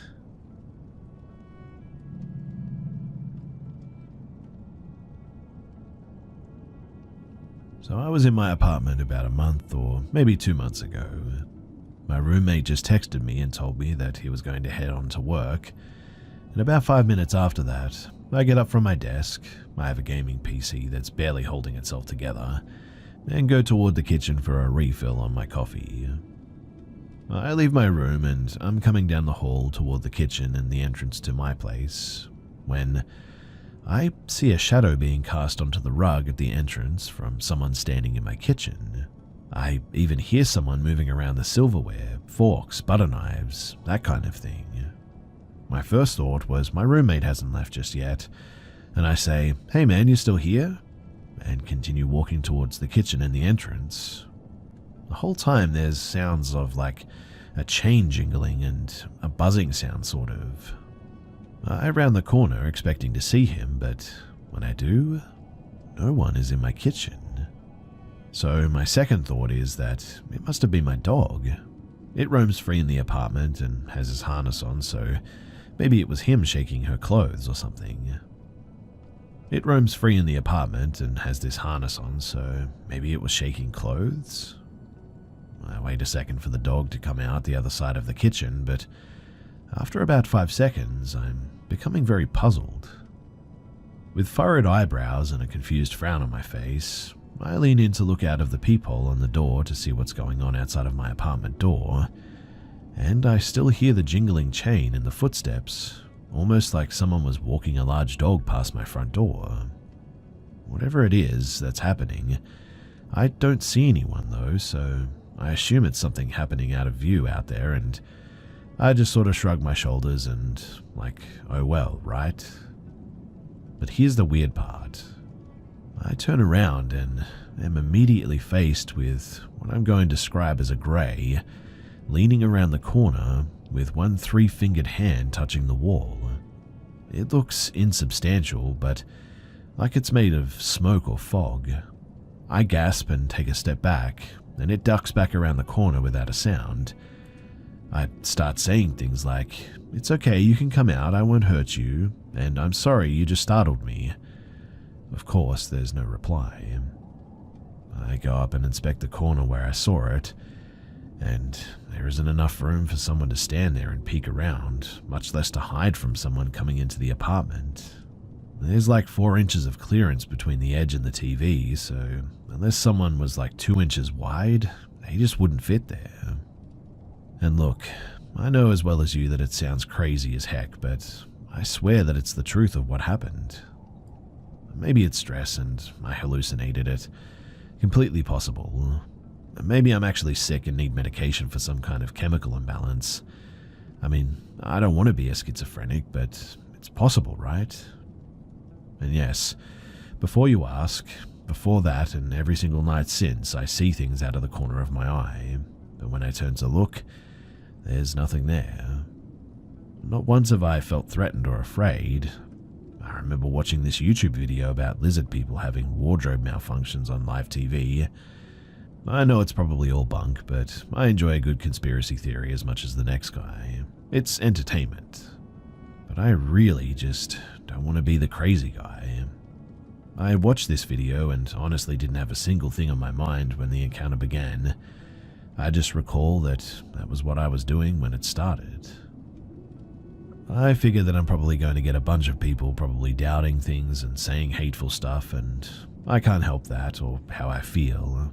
The only thing that I can do is just try to be honest with the world and with myself. I may be cracking it, who knows, but This is what happened. I swear on it.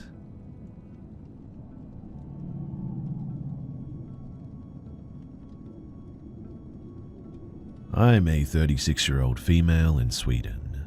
I've worked in mental health care for the last 18 years, mainly with people with psychotic illnesses like schizophrenia.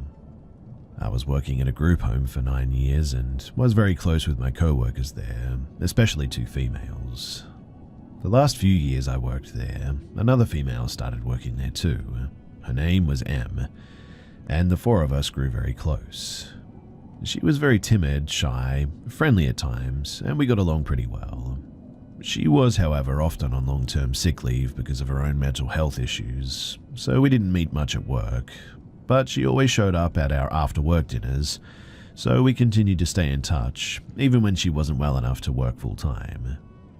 She told us that she had a history of schizophrenia herself, just like the patients that we were treating, but that she was medicated and hadn't had any psychotic episodes for years.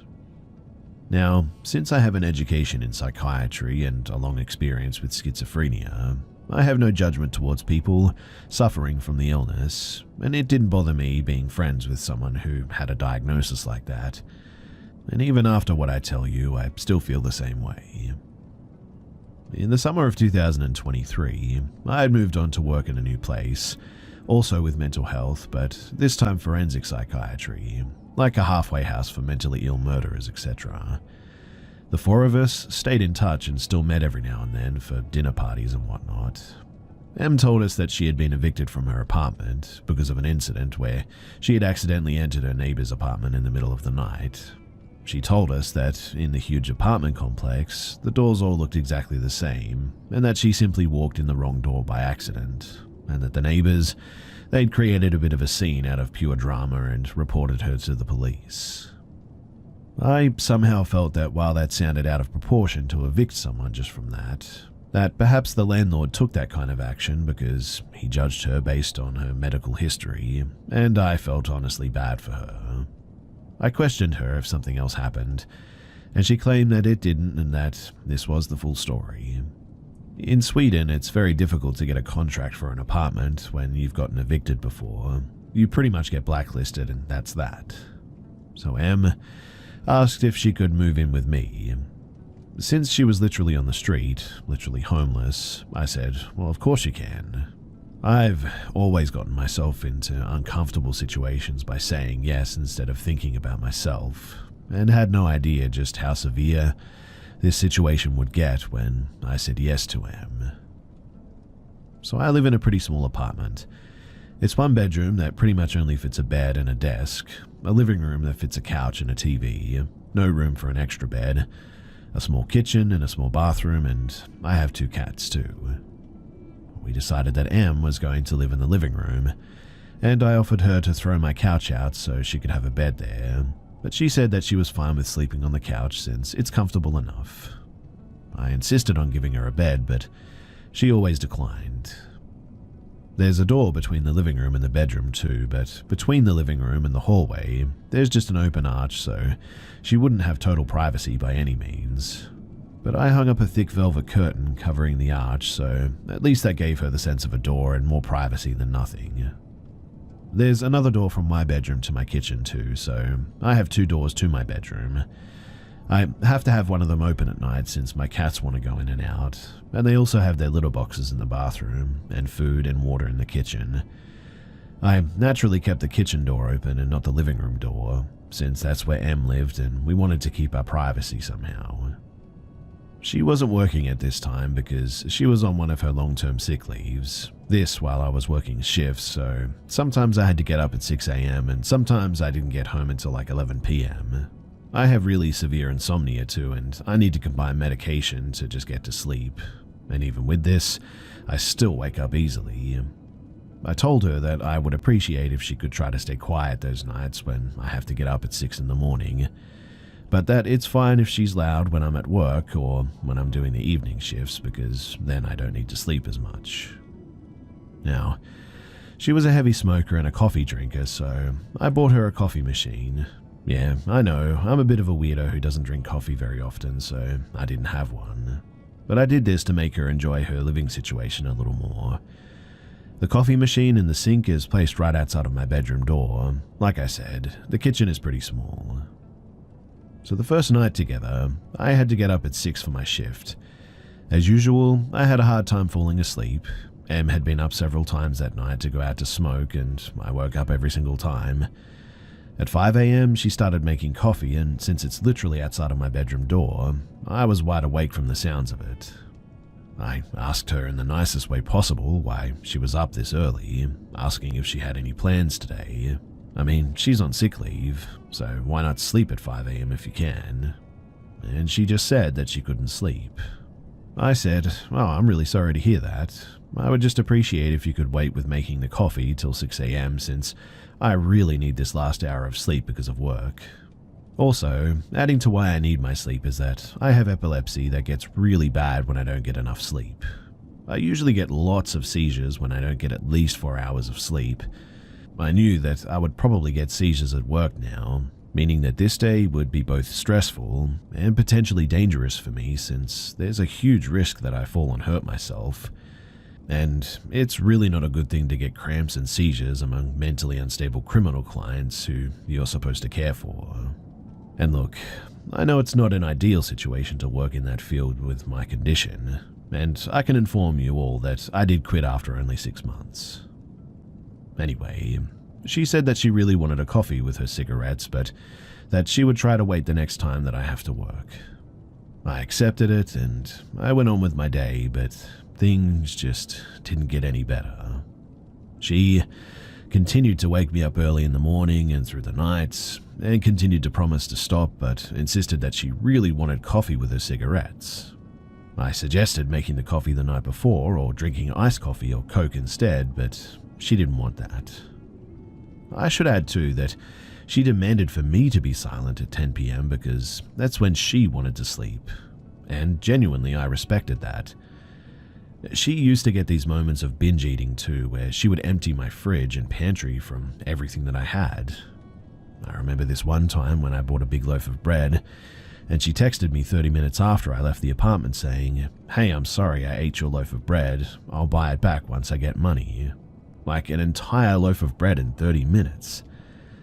I had told her when she moved in to feel at home and what's mine is yours, so I couldn't really get mad at that, but it did start to annoy me for 2 reasons. I mean, it was getting kind of expensive since it was such huge amounts, and it was always in inconvenient times of the day, like after an evening shift when the store was closed and I came home hungry, and she had emptied the kitchen from literally everything that I had bought the same day. Em also had long black hair that was absolutely everywhere, all over the sink, the floor, the bathtub. I'm no clean freak, but I think anyone could understand that this isn't the nicest thing to step into or see everywhere in your house. She also left her fingernails and toenails on the bathroom floor. There were also pee drops on the toilet seat every time that she had been to the toilet too. I saw a silverfish on my bathroom floor. Never ever seen one before. They eat hair and skin and nails and whatnot, so I figured that this fella probably enjoyed life because of the new dirty conditions my bathroom was in. At first, I didn't want to say it straight out because I thought that it would hurt her and I didn't want to make her uncomfortable. So I just put a broom and shovel in the bathroom to imply that we needed to sweep the floor more often. This didn't seem to work, so after a while, I told her in the nicest way possible with a smile on my face, "Do you think we could try to clean the floor in the bathroom more often? We tend to lose some hair when we brush it, and I'm afraid that we might get pests. I saw a silverfish the other day, and I don't want it to get worse." I always made sure to say we instead of you, so she wouldn't feel attacked, and she promised to think about it, but nothing changed. Now, I started dating a guy around this time, and was head over heels for him. He was also in a roommate situation, so we had a tough time getting any alone time.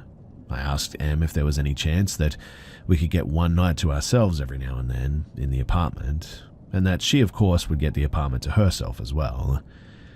She didn't like the idea and claimed that she had nowhere to go, no friends or family. Now, I wasn't asking her to leave for 24 hours or anything, just a few hours so we could just get some quality time together. She could just go to the library or take a walk or whatever. I mean, I was at work for like 8 to 10 hours, 5 days a week, so she got a lot of time to herself. One of our old co-workers realized that this was really tearing at my mood, to never get any time for myself, and I started feeling really suffocated. She offered that Em could stay the night at her place. After all, they were friends too. Em said that she didn't want to bother her, but we told her that she didn't. They're friends. She's more than welcome. And I really just want one night to myself and my guy, after all. I didn't understand why she made such a big deal over leaving me and the apartment for just one night. She eventually accepted and spent the night there, and I spent the night away the next week so that she could go and get more alone time too. And when I came home the next morning from my night away, I saw that my cat's water bowl was completely dried out. There was no spill on the floor, and it looked like it had been wiped out with a towel or a paper or something. I had filled it up to the brim just the night before. I asked her how this was possible, and she said that the cats must have tipped it out, but there was nothing on the floor, like I said. But my cats are overly social and usually cuddle up with strangers after just a few minutes, and I noticed that the cats withdrew from her more and more over time, and the last couple of weeks, they never left my bedroom except from when they ate or used the litter box or whatever. It honestly seemed like they were scared of her, which I couldn't figure out since she was just so timid. I had this old saucepan from the 60s that meant a lot to me too. You probably wonder how a saucepan can mean a lot to someone, right? But it was my grandmother's, and it's really the only thing that I have that belongs to her. My mother used to cook for me with it when I was little, so it has a great nostalgic value to me. She burnt it one day and made no attempt to clean it. She left it on the stove and went out to smoke. I found it ruined, and I cried that day. She didn't even say that I'm sorry. She also broke dishes several times and didn't bother to replace them or apologize. This added to my frustration with her naturally, and it had been probably, 2 months had gone by now, and she kept waking me up at night, kept binge eating my food, never cleaned, never left the house, scared my cats and ruined my things.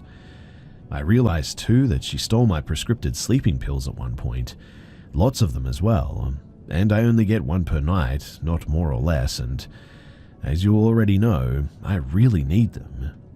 I had 20 of them in my nightstand when I left for work, and when I came home, they were gone. She denied this, which is pretty hilarious since nobody else could have been there. But my frustration was getting heavy. The summer heat was strong, and I felt locked up in my tiny bedroom with my 2 cats, never getting any time to myself, never any time alone with the guy that I was dating, except for once every 14th day. My apartment was messy and she was stealing from me. All of this was beginning to culminate. But one day, out of nowhere, my old elementary school classmate texted me on Facebook asking me how I know Em. He had seen that I had posted on Facebook that we were roommates now. I told him that we were old co-workers and that she needed a place to stay because she got evicted. He said, I know, but do you know why she was evicted? Yeah, she accidentally went into her neighbor's apartment. He said, that's not the full story. She broke in and snuck up to their sleeping baby with a knife in her hand, but luckily the father woke up and wrestled her down and managed to save the baby. Thankfully, nothing happened, but it was definitely a close call. I felt sick to my stomach. Could this be true? It would certainly explain why she was evicted, but it just sounded so horrible. And she is such a timid, nice girl. I had so many questions. But my friend had the full police report. Apparently the couple that Em had broken into was his ex-girlfriend and her family. It seemed that Em had a psychosis episode during the break-in, but those parts weren't public. It was, however, clear to me that she had been lying to me about why this had happened, and about how long she had been mentally unstable for.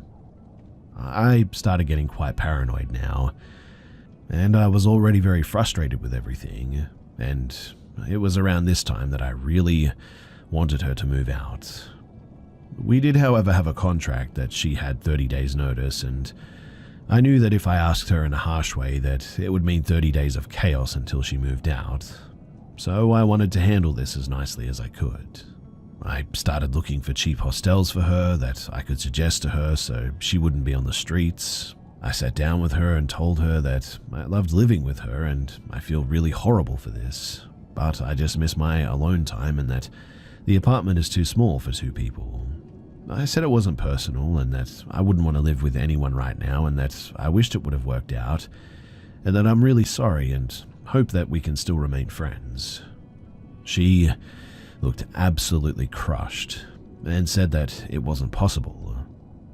I showed her the hostel that I found and said that I understood that it wasn't the ultimate situation, but I really needed her to move out because I felt suffocated, and also the summer heat was making it tough to always have the door to the bedroom closed, and that it was tough for me to not get my sleep, etc.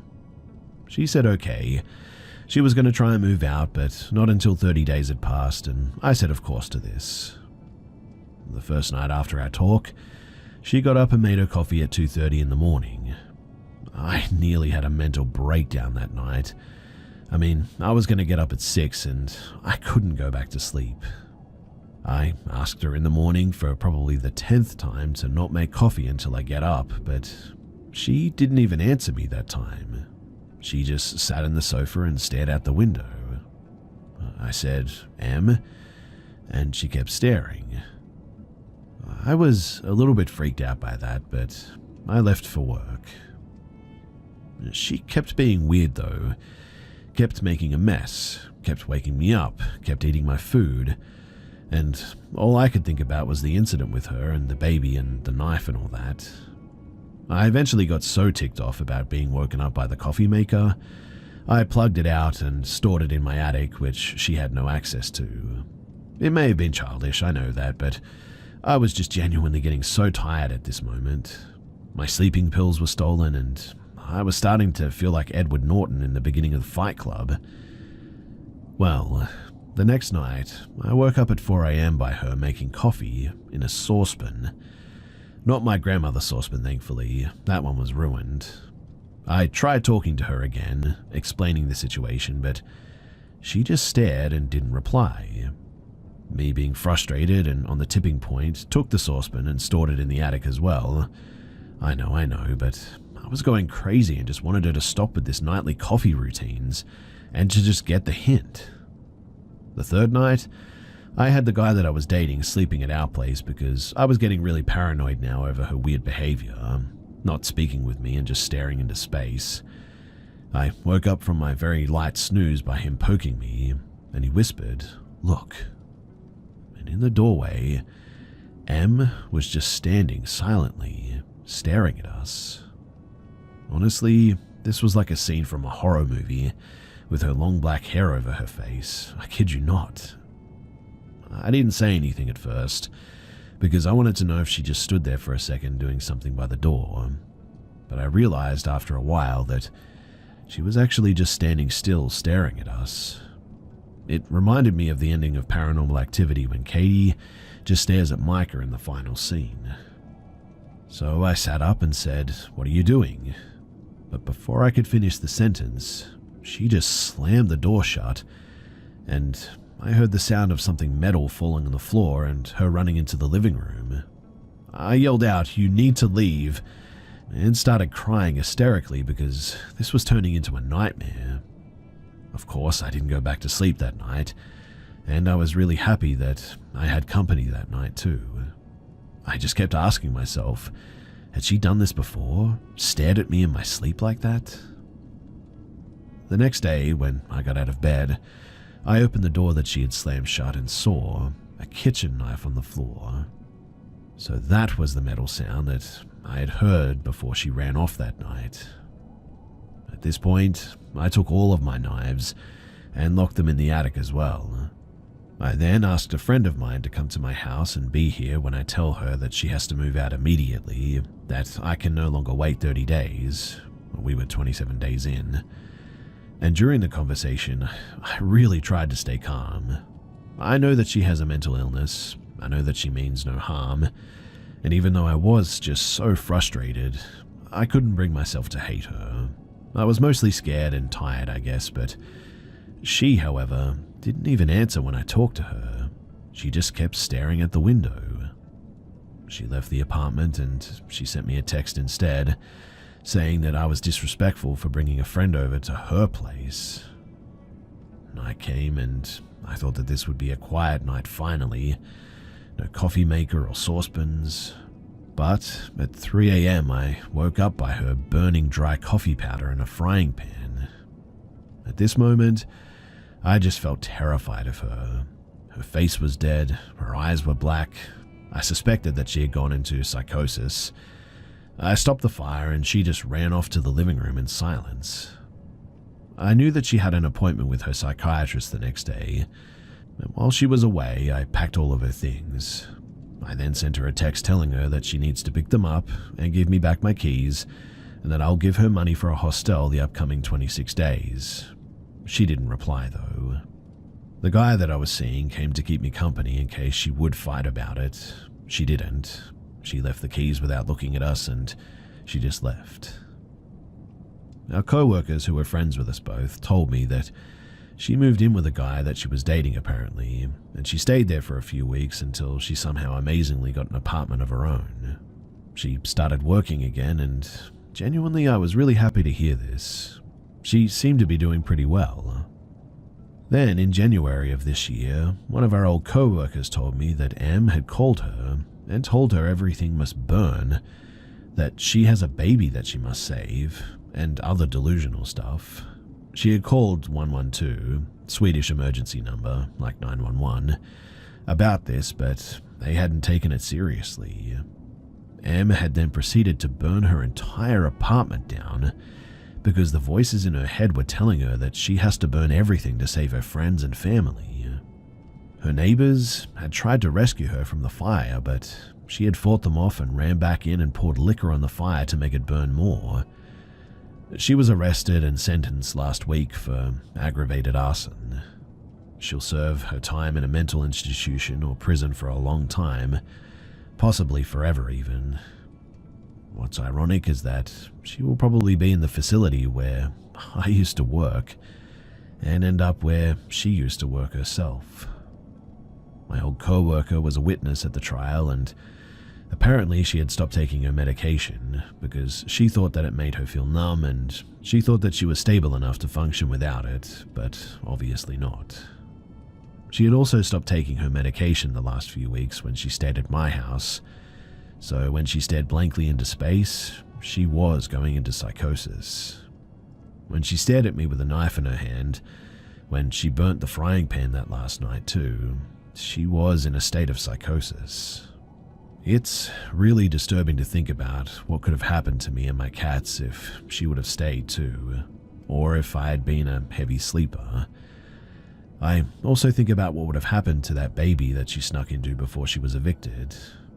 And yeah, I know it's crazy that I didn't just throw her out by then, but it was very complicated. The reason why I haven't been able to talk about it with my friends is because they sympathize with her and have minimized my experience, and they think that I'm making a bigger deal out of it than it actually has been.